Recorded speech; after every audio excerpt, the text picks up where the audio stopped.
Welcome back. We're reading the Bible, the Jehovah's Witness version, New World Translation. I will read other versions, so you can stop telling me. I already know all the insults you're going to say about it, and I don't care if somebody says Jehovah's Witnesses or Mormons or Christians or Catholics or Protestants or Lutherans or Baptists or Methodists won't like it if you read their version and then read other books. I don't really care. And if you go into college and you take a world literature class or, a theology class or some other subject related to religion, even philosophy, you're going to come across the Bible, and regardless of your faith, you're going to have to read and do the assignment. So think of this as like a little mini classroom where we're learning just to have academic, encyclopedic knowledge, right? It's not that I'm telling you what to believe, it's that we're reading it to learn just to see what it says. Okay? So you can stop whining. And if you are whining still after I've made, 51 videos, and you think that your whining is going to make me stop reading it, it's really strange. You should get a life. If you don't like watching the videos and you only want to complain, go somewhere else. Alright, let's begin. We're in Leviticus chapter 17, verse 1. And Jehovah went on to speak to Moses, saying, Speak to Aaron and his sons and all the sons of Israel, and you must say to them, This is the thing that Jehovah has commanded, saying, As for any man of the house of Israel who slaughters a bull or a young ram or a goat in the camp, or who slaughters it outside the camp, and does not actually bring it to the entrance of the tent of meeting to present it as an offering to Jehovah before the tabernacle of Jehovah, blood guilt will be counted to that man. Oh, wow. Blood guilt. He has shed blood, and that man must be cut off from among his people, in order that the sons of Israel may bring their sacrifices which they are sacrificing in the open field. And they must bring them to Jehovah to the entrance of the tent of meeting to the priest, and they must sacrifice these as communion sacrifices to Jehovah. And the priest must sprinkle the blood upon Jehovah's altar at the entrance of the tent of meeting, and he must make the fat smoke as a restful odor to Jehovah. So they should no longer sacrifice their sacrifices to the goat-shaped demons. Whoa, the Baphomet? So they should no longer sacrifice their sacrifices to the goat-shaped demons with which they are having immoral intercourse. This will serve as a statute to time indefinite for you throughout your generations. Oh, that's crazy. And you would say to them, As for any man of the house of Israel, or some alien resident who may be residing as an alien in your midst, who offers up a burnt offering or a sacrifice, and does not bring it to the entrance of the tent of meeting to render it to Jehovah, that man must be cut off from his people.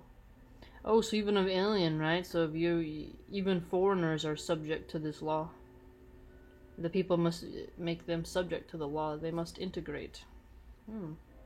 As for any man of the house of Israel, or some alien resident, who is residing as an alien in your midst, who eats any sort of blood, I shall certainly set my face against the soul that is eating the blood, and I shall indeed cut him off from among his people. I wonder, what's really interesting? It says blood, right? I know we're talking about different kinds of blood.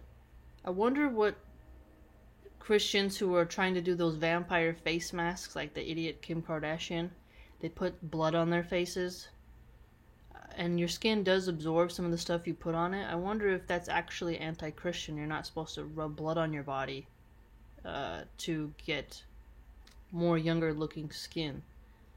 I really wonder. For the soul of the flesh is in the blood. For the soul of the flesh is in the blood, and I myself have put it upon the altar for you to make atonement for your souls, because it is the blood that makes atonement by the soul in it. That is why I have said to the sons of Israel, No soul of you must eat blood, and no alien resident who is residing as an alien in your midst should eat blood. As for any man of the sons of Israel, or some alien resident who is residing as an alien in your midst, who is in hunting catches a wild beast, or a fowl that may be eaten, he must in that case pour its blood out and cover it with dust. For the soul of every sort of flesh is its blood by the soul in it. Whoa. That's like dark. Consequently, I said to the sons of Israel, no wonder why those weirdo cult members are like so into blood. In New Orleans, I saw a documentary where people would cut little small cuts on their bodies and then like suck out the blood from it, and they would describe getting high from it. It was this weird documentary. I think it was called was it called Dark Tourist? I forget what it was called. It might have been a Vice documentary. But it was so strange. I was like, how are they not getting a disease? So it's like, that's really dark, man. So if you see people doing that, you gotta stay away.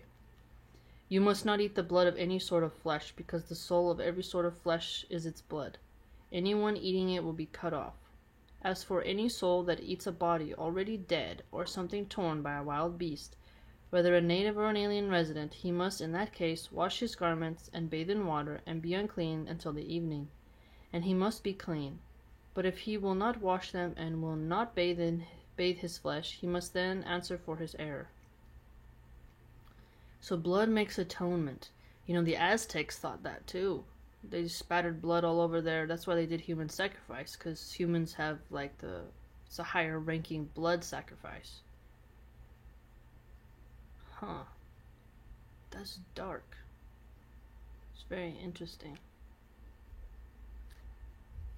But it says should not eat blood. What about a rare steak or tartare?